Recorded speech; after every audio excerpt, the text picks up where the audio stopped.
UFC Seattle, Henry Cejudo versus Song Yadong. I'm here to give you a prediction and a pick for every single fight on the card.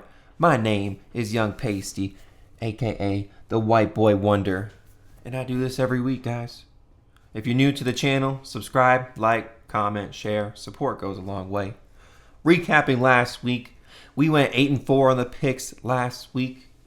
Not too shabby, if you ask me. 36-24 on the year for UFC 2025. Let's roll that good momentum into this week. And let's break down our main event here. We got Henry Cejudo, Triple C, plus 230, versus Song Yadong, the Kung Fu Kid, minus 280. Okay, you know what? Not too bad of a main event here, if you ask me. Not too bad of a main event. My pick for the fight is going to be Song Yadong.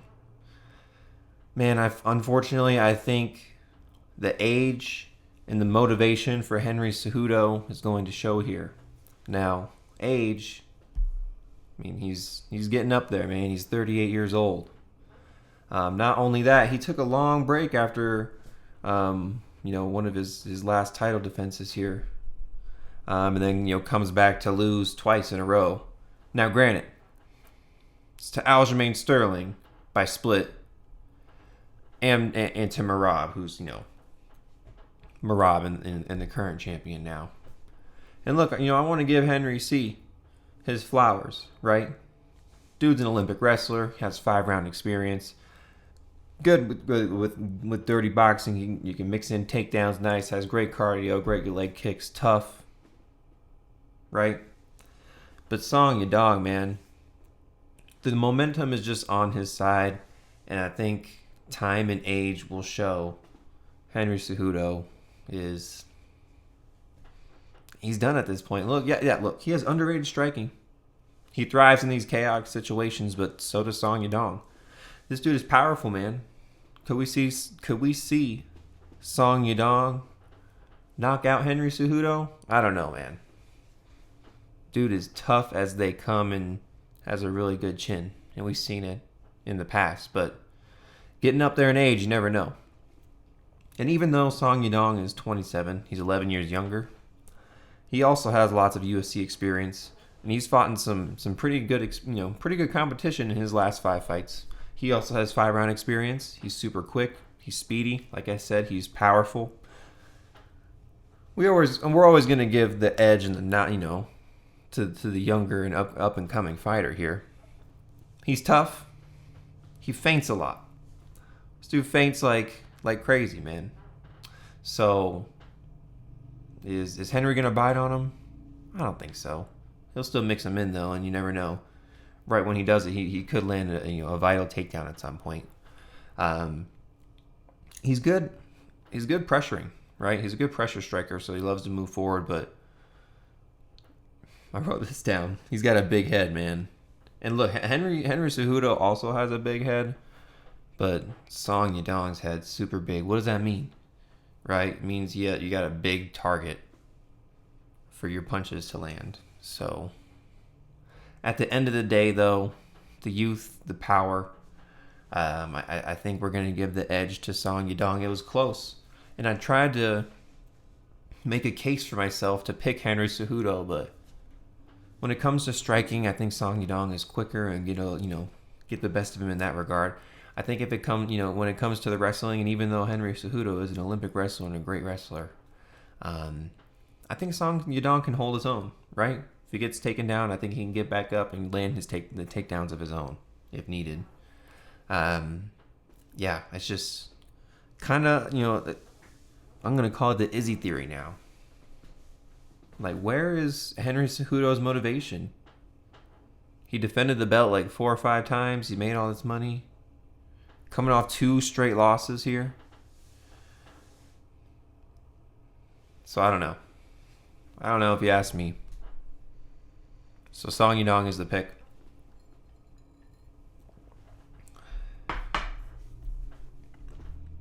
Then we move on to the next fight. our co-main event here. Oh, buddy. We got Brendan Allen. Brendan All In Allen versus Anthony Hernandez. Anthony Fluffy Hernandez. Plus 235 for Brendan Allen. Minus 290 for Anthony Hernandez. Good fight here. Good fight here. My pick for the fights is going to be Fluffy, man. It's going to be Anthony Hernandez. Momentum's on this guy's side, dude. 5 straight wins. Brendan Allen coming off a tough loss against Nasruddin Imavov. And yeah, you could say he's on his own little win streak too. But, oh man, his last fight, it was such a bad look when it got to the 3rd round. And kind of the same thing with Chris Curtis. And this was also a split decision as well. His cardio is suspect, man. It's suspect. And Fluffy's a dog, man. This dude is relentless. He's vicious. He has a dog mentality. He's going to stay in there all 3 rounds. He's going to stay in there all 3 rounds and beat you up. Now, Brendan Allen, good at jiu-jitsu. BJJ. Good wrestler. That's, primarily his game plan, right? He relies on the takedowns. He almost sells out for the takedowns. He usually gets them, though. Couldn't really do too much with that Nasruddin Imavov, though. And, we've seen... And it's tough, right? Lost to Imavov. You can't knock him from that. Look at Imavov about to, be fighting for the belt soon. Nah, man. The way he gassed out at the end and was just shooting sloppy takedowns, and it just didn't look it was not a good look at all, man. We've never seen Hernandez like that, and usually Hernandez is getting people out, right? Look at this. KO over Michael Pereira. Submission over Roman Kopylov, who's looking really good. KO'd Edmund Shabazian. Stubbed this big old Canadian giant. And, okay, beat Josh Shrems, who's mid. Anywho, momentum is on Fluffy's side, dude. Relentless dog. His striking's okay, and if this becomes a striking affair, I think he has the best of it, to be honest with you. If Brendan Allen somehow ends up on top, and look, it could happen, right? It could happen. Anthony Hernandez also has nice BJJ. He has nice sprawls and a get-up game. He's not just going to sit there and accept being on the ground. He's going to work his way back up. He also has great top control, so honestly, I expect Anthony Hernandez to get a takedown of his own in probably every single round. I think this ends in round 2. I think Anthony Hernandez will take it by KO in the 2nd round. He has elite wrestling, man. He has elite wrestling. He just rolls. He just rolls with everybody's sprawl and get-ups. So, the suspect gas tank, you have to rely on the wrestling, and if it doesn't work, then you're kind of screwed. Okay, you have nice clinch and fence work, but how long, how far will that get you? You know what I mean? So, we got Anthony Hernandez by KO in the 2nd round. What do the Tapology folks have to say? Hernandez by decision, 70%. 85% of the people picking Hernandez.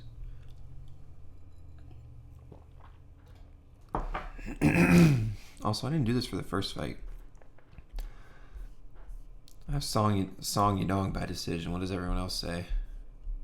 65% on Song, 50-50 basically. No one by sub. No one picks sub. Yeah, it's not going to happen. All right.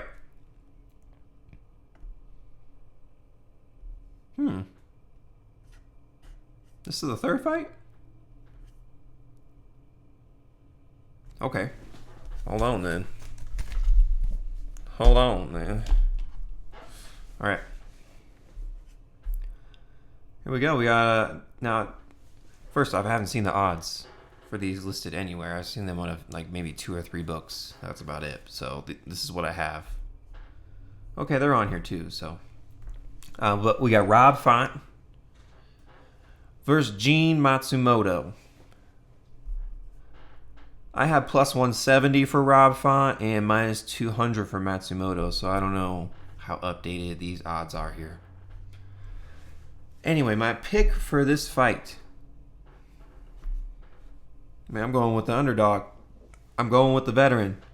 I'm going with the ranked fighter. I'm going with Rob Font. I doubted my boy last time, and not a good look. Ended up taking out Kyler Phillips with ease in this, the second 2 rounds. Everyone thought it was a Kyler Phillips shine moment, and he was going to work his way up into the rankings. Nah. Rob Font is a fraud checker, okay? Now, Gene Matsumoto is a nice Brazilian undefeated prospect, and I love them Brazilians. He's got a deadly submission threat. He's jacked. He has good takedown defense. He can mix in his wrestling, but he's kind of taking this fight on short notice, right? Kind of taking this fight on short notice. His cardio, he's gone 3 rounds, and he looked okay in the 3rd round. So I can't really knock him for the cardio, but going 3 rounds with Rob Font is different than going 3 rounds with somebody way out of Rob Font's league. You know what I mean? So, but I'll give Gene Matsumoto his flowers where it's due, right? Like I said, he is a deadly submission threat. He has heavy leg kicks. He has okay striking. He's raw in that department, but he's young, right? He's only 25, so he still has time to improve. He has quick combos. He has nice movement. He's really good in the clinch, and ultimately, I just think that he's stepping up in competition too quickly here. You're taking on a ranked UFC veteran. Okay, you're going to see these losses and be like, oh, no, Rob Font, he's washed. Okay, a loss to Figgy, where it was a war, and he put on a fight there, and he wasn't just like getting bodied by Figgy, and taken down every here and there. So I'm not worried about the takedown threat of Gene Matsumoto in a 3-round fight with Rob Font. Lost to Corey Sandhagen, and a loss to Cheeto Vera. You know what I mean? So he's losing to the best. Takes out Adrian Yanez, and he's getting fight of the night performances in most of these fights here, by the way. And then takes out a prospect, Kyler Phillips. Rob Font, man, the fraud checker. He has underrated power. He has great boxing. He's tough. He's gritty. He's the vet in this situation. Okay, his takedown defense, it's enough to hold people up. Okay? He's defensively sound if he does get taken down, and on the feet, and on the fence. His strikes are heavy, whether it's early or late. Now, obviously, fighters late, their strikes end up getting a little less power, but Rob Font's power is still there, whether it's the first minute or the last minute. And he has good cardio. He's shown that. So, it's a long-armed Rob Font. I'm taking the underdog here. Going to fraud check and gatekeep once again and show that there's levels to this game in the UFC. Rob Font is the pick.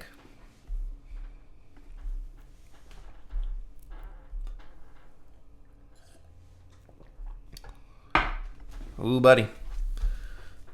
Next fight here.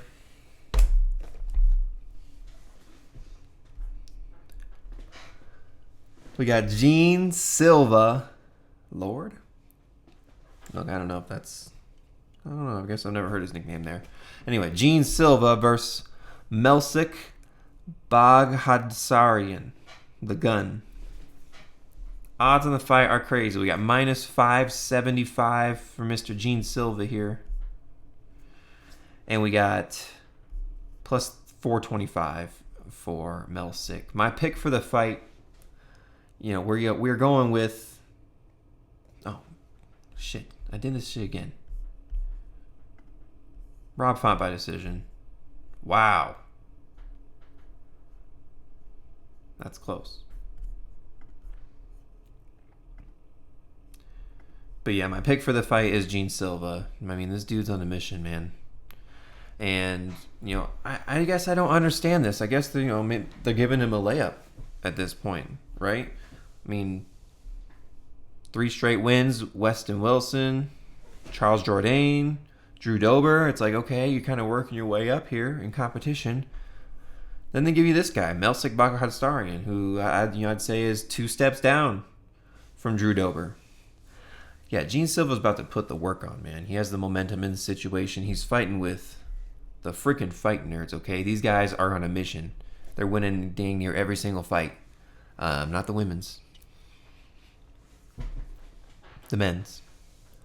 And you'll see them put those glasses on after he wins this fight, okay? Heavy hands from Gene Silva. He's fought decent competition versus Melsik, who will go over his competition he's fought, and it's not as good. Knockout power from Gene Silva, man. He loves to brawl. Great dirty boxing, good combos, solid pressure. Has that dog mentality. And he's just tough, man. Good on the ground, too. Okay? So, you may see him mix in a takedown or two. Primarily a striker, though. Primarily a striker. He's going to put it on. I see him getting... I probably see him getting a first-round knockout in this situation here. We have Gene Silva by knockout. But on the side of Melsik, again, look, he's fighting Tucker Lutz. Lost to a Josh Cutelava, who's piecing him up, dude, in the first round until he got the submission. And it's like, okay, if you lost to Josh Cutelava, you think you're going to beat Gene Silva? No. Bruno Souza, garbage. Colin, these are no-name people. And then, Dennis Bazookia, Dana White Contender Series win 4 years ago. It's not like Dennis Bazookia is putting on, and, this is a great prospect. No, he's kind of barely holding on in the UFC. So, everyone says Gene Silva by KO, and it's going to happen, man. The fighting nerds are on a mission. They don't come in here to get decisions. They come in here to finish fights quickly. So, fighting nerd, Gene Silva. That's the pick for this fight. Confident.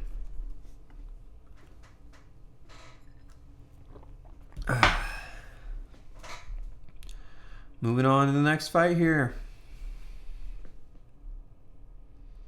Oh boy. This should be a fun one. We got Alonzo Atomic Menifield versus Julius Walker, a juice box. Okay.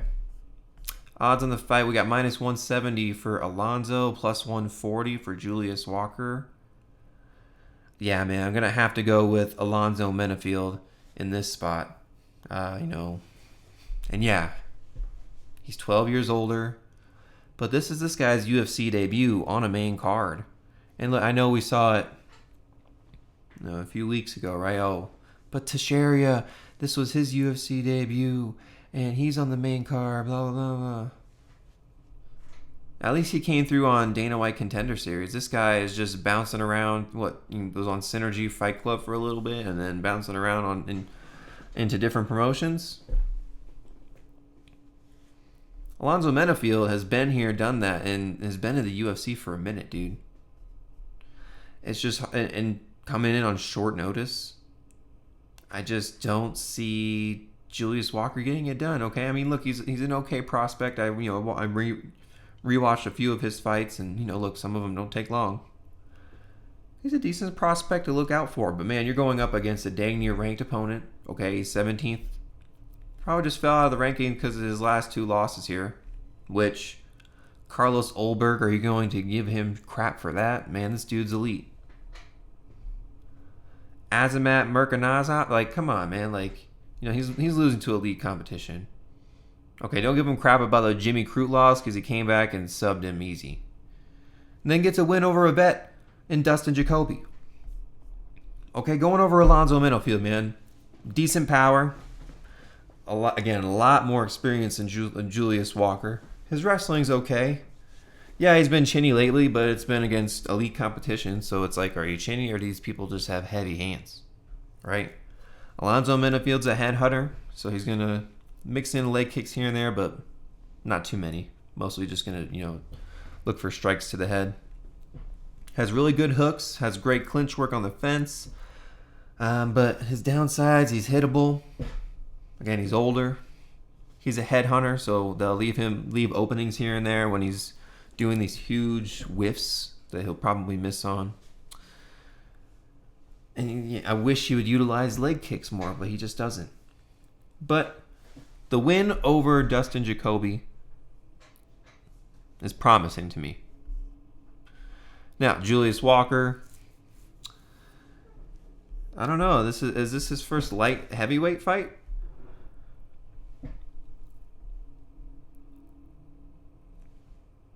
Because these fights I've seen here in the past, he's looked a little on the heavyweight side. So I don't know, that's something to look at come weigh-ins times. But anyway, he's a younger fighter, but he's only fought in regional fights. He does have decent power, but he has susceptible ground game, right?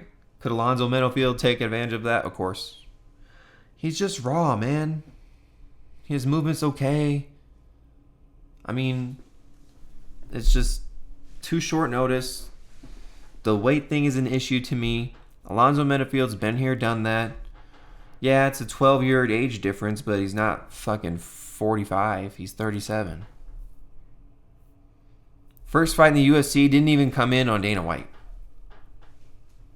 So, Alonzo Menifield's the pick. All day. Give me Atomic. Atomic boom, bitch. Alonzo Menifield's the pick.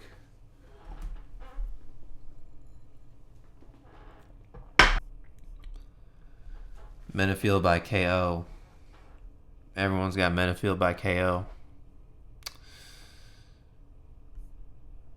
I'd say Menifield by KO too.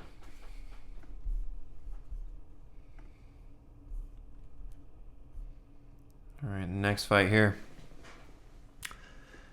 We got Andre Touchy Fili versus Melquizael Costa. Melcothi. Odds on the fight was a pick'em, but I think Andre Fili has become a favorite at this point. I think I saw minus 120 for Fili and plus 100 for Costa. So my pick for the fight is going to be Andre Fili.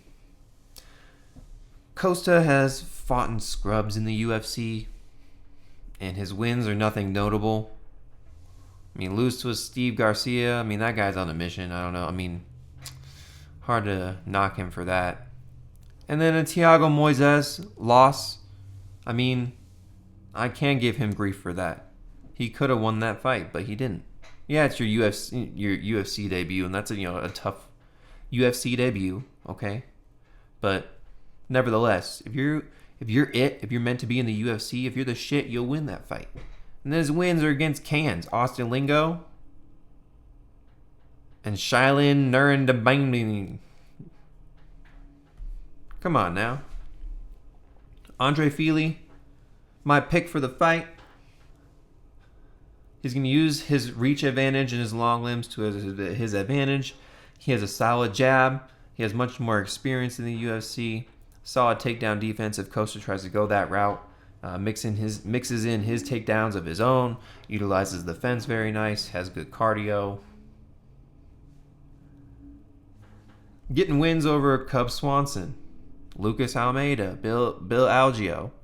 Losing to good competition, Nathaniel Wood and Dan Ige. Okay, knockout to Dan Ige doesn't look too good, but Dan Ige's the shit.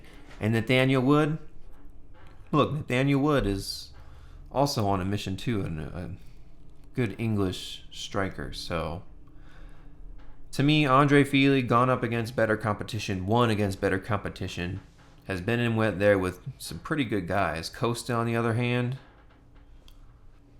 not so much. And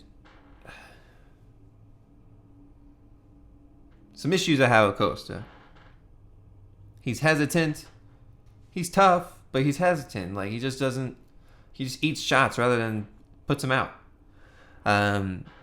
If he does get taken down, he just doesn't accept position. He does try and work his way up, and usually does get his way up at some point. So I will give him that. He does have solid leg kicks, to the body and to the leg, to be honest with you. But he's lazy defensively. He gives up takedowns easy. Yeah, I know he's the younger fighter, but it's, again, nothing crazy. It's only 6 years. The experience will show. Costa's going to get put away. We got Andre Fili by decision here.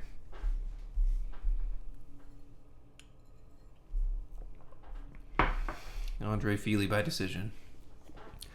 Everyone agrees with me. How odd.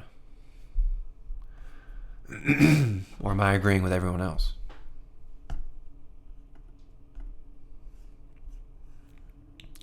We move on. Excuse me. Oh, buddy.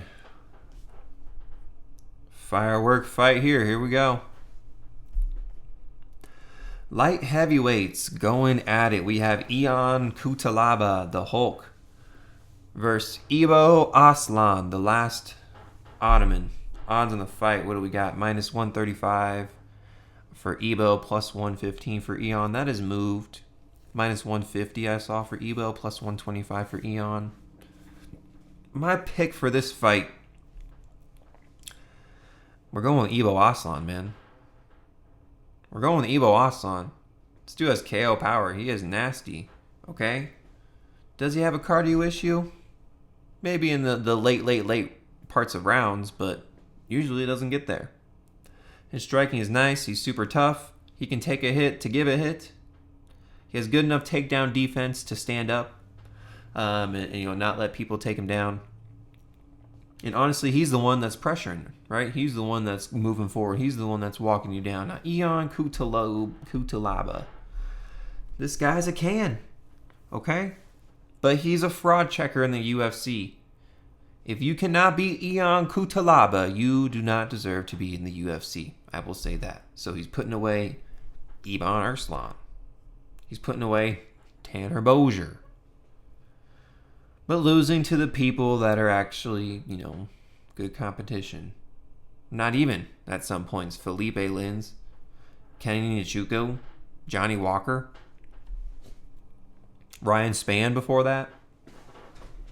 Not like you're losing to elite competition, but losing to pretty okay fighters. A couple of them exceptions. Yeah, Ibo Aslan, man. This dude's jacked. This dude is jacked. He has KO power. Ion Cutelava, he's chinny. He's hittable. He has okay striking. He has okay wrestling. His takedown defense is meh, but that's not Ibo Aslan's game. His KO power, he's not. This is a ground and pound, and that's a split decision.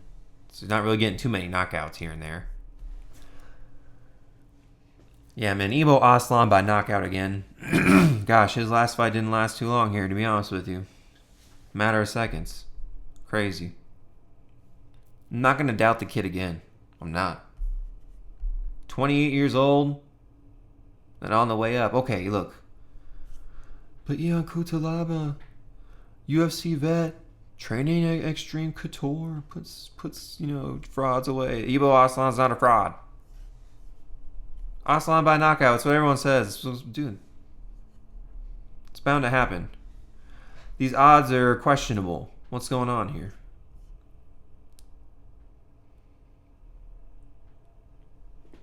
You know what that makes me think? Eon's going to come with a wrestling heavy approach. Be on the lookout for that. Be on the lookout for that. Moving on. This will be a good fight. This is low-key a good fight. We have Nursulton, Ruziboev, black. Okay, going up against Eric McConico. Odds on the fight, minus 300 for Ruziboev, plus 240 for Eric McConico. Oh. I like Eric McConico. I do. Now, for me, he's going to have to prove it first. My pick for the fight is going to be Nursulton, Ruziboev. I'm excited to see the fight, though. And if I'm wrong, I'm wrong. Could he make the bets section? You never know.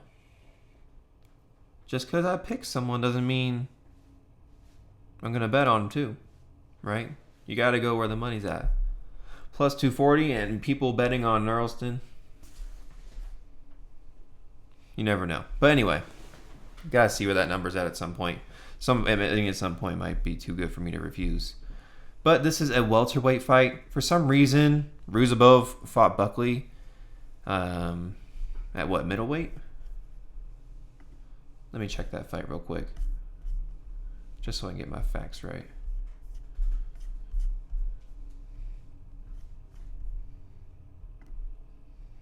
No.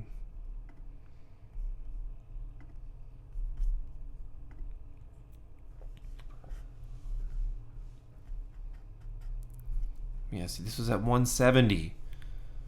Right? He's fighting at 180 here. Now, in that fight with Buckley, and like, I just don't want you guys to, like, he just looked like a freaking skeleton. You go and watch him in these other fights here with Dumas and Ferreira. This dude is jacked. His muscles are literally twice the size. So I don't know why he took that fight.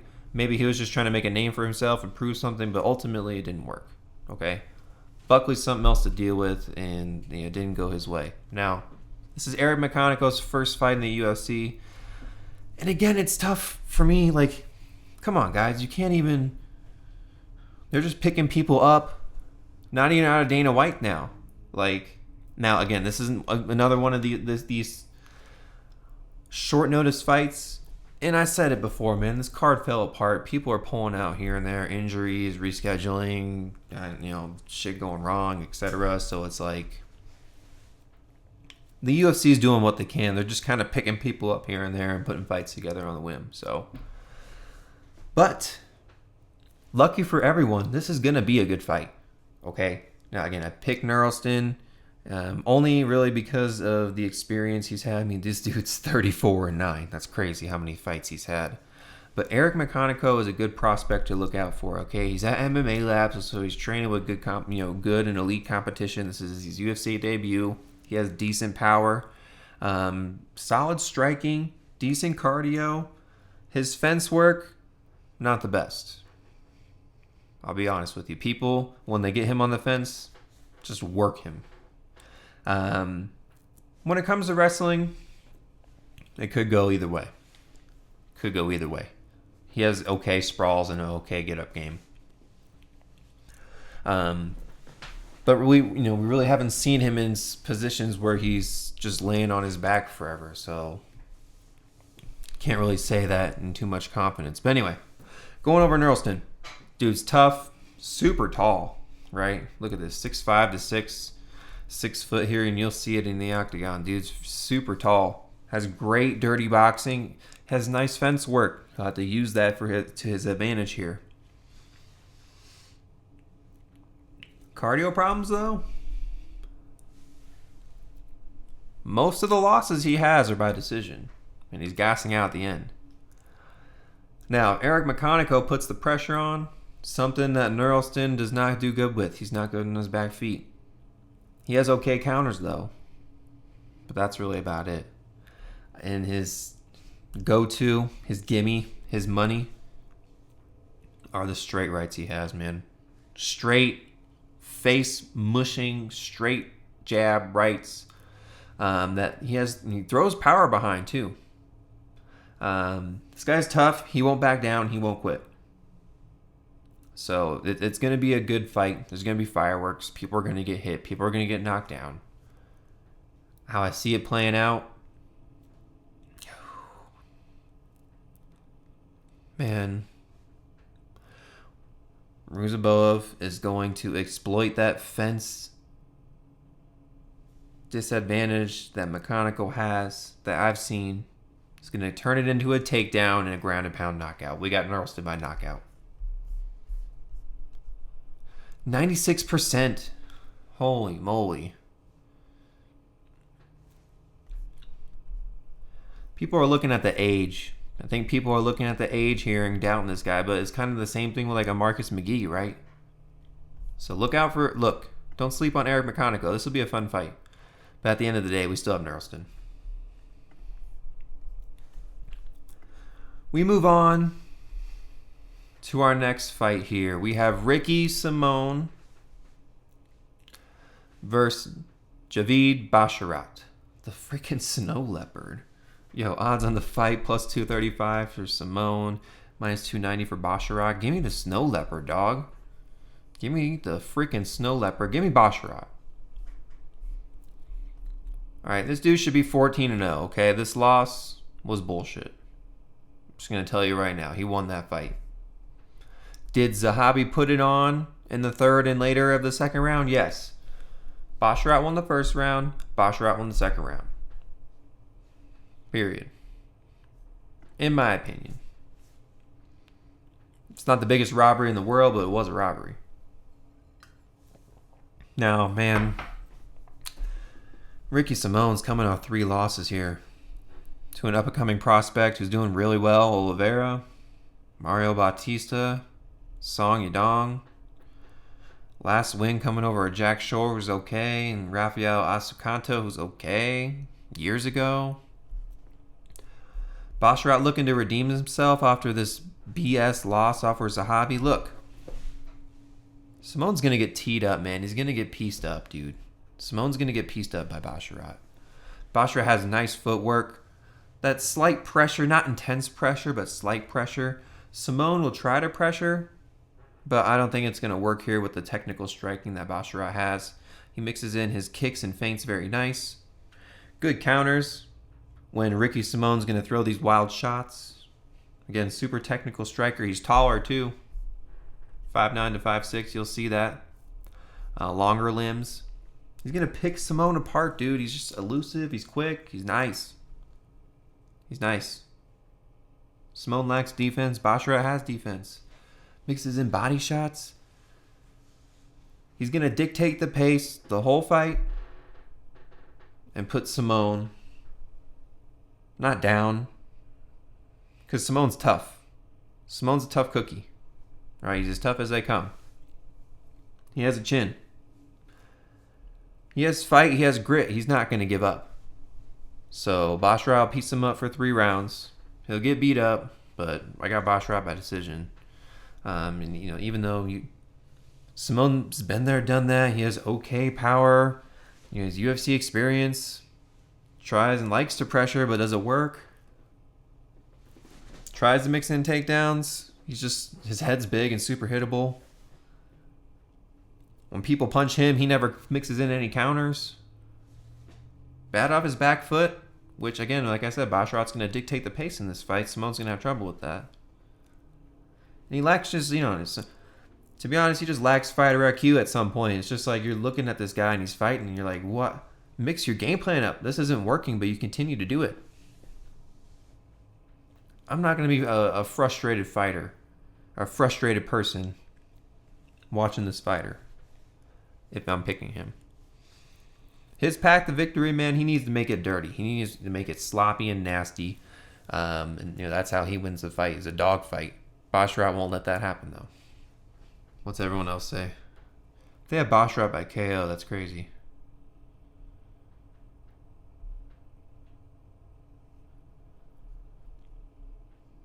Wow. All right, 78% on Basharat's side, 96% of those people say by decision. I say that as well. Extreme Couture is a good gym, but there are some scrubs like in Cutelava. So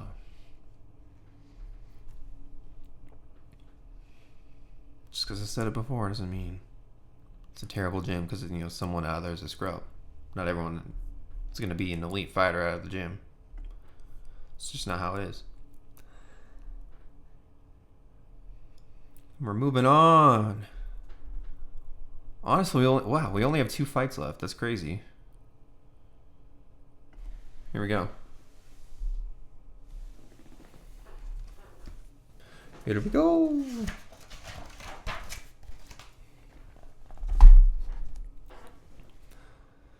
We got Nick Klein, blue collar, versus Mansur Abdul-Malik. Odds on the fight are ridiculous. This is not accurate. It was minus 1,000 for Mansur, plus 600 for Nick Klein. My pick for the fight is going to be Mansur. Okay? Mansur by KO. It's bound to happen. He has 4 KOs in a row. Dana White Contender Series vet comes out first fight and gets a win over this Dusko Todorovic. This dude has deadly power. He's huge, great strikes, great huge heavy strikes. Training out of a good gym too, with MMA masters there. He's a finisher, man. He's there to win and get the kill. Nick Klein, yeah, got a contract and is here in the UFC. So I'll give him respect where it's due. However, this is a tough opponent to go up against.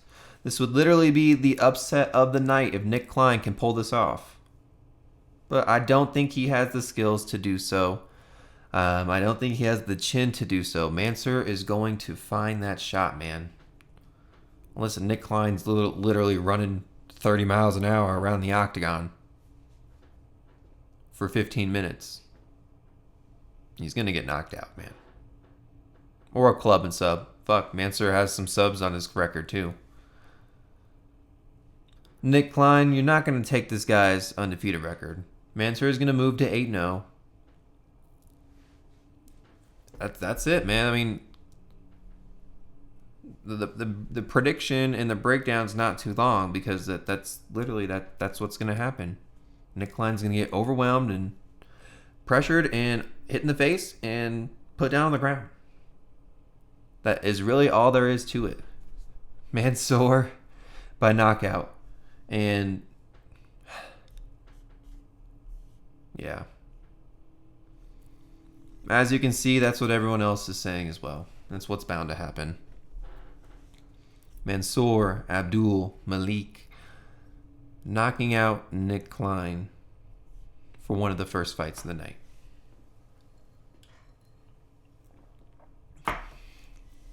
Get your money, boy.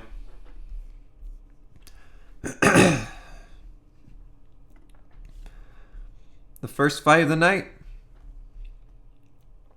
And the last one I'm breaking down for you guys. We have Modestas Bukauskas, the Baltic Gladiator. Some would say his nickname is otherwise. If you catch my drift. Versus Rafael Cerqueira. Odds on the fight, we got minus 360 now for Modestas and plus 270 for Rafael. Yeah, my pick for the fight's going to be the favorite, dude. I'm going to side with Modestas Bukauskas. He has, even though took a loss here against Vitor Petrino, showed me improvement in his last fight with Marcin Prachnio, even though he's a tad bit older. But the improvement from his last fight was enough for me to pick him in this fight. Rafael Cerqueira, not a good look, man, getting knocked out by Ibo within a matter of seconds, right? I feel like they picked this guy up off the street, bouncing from league to league, getting, probably knockouts. I mean, look at these guys' records, man. 0-1, 4-1, 1-1, 6-3. Going up against cans, man. Half of your wins are garbage, dude. Oh, the more I look at it, the more I'm more confident Modestas is going to find something in maybe the second round. This guy is, has power and is exciting for the first round, but he lives and dies by the finish. All of his wins are by finish. His losses by finish. He's never seen the scorecards. One UFC fight lost in a matter of seconds. Bukauskas. Now, when I say show me improvement, his striking and wrestling has been better. He has great leg kicks. This is his second stint in the UFC, right? Kind of like a Yusuf Zalal thing. Bukauskas isn't on that level and isn't going to have that trajectory and on the way up to the rankings. However, good enough to put some good fights on in his time, right? He's a little chinny, but he has a decent pace. He has good cardio. He has a good ground game. Nice leg kicks, decent striking. He's gonna put the work on Cerqueira, beat him up, maybe get a second, third round finish, in my opinion. Modestas Bukauskas by decision or a late finish. I'd probably say more decision, unless Rafael pulls off some crazy shit in the first round. Which, look. It's the MMA. Put two men in the octagon. Anything can fucking happen. So, Modestas by decision. Modestas. Bukauskas by decision. 84%.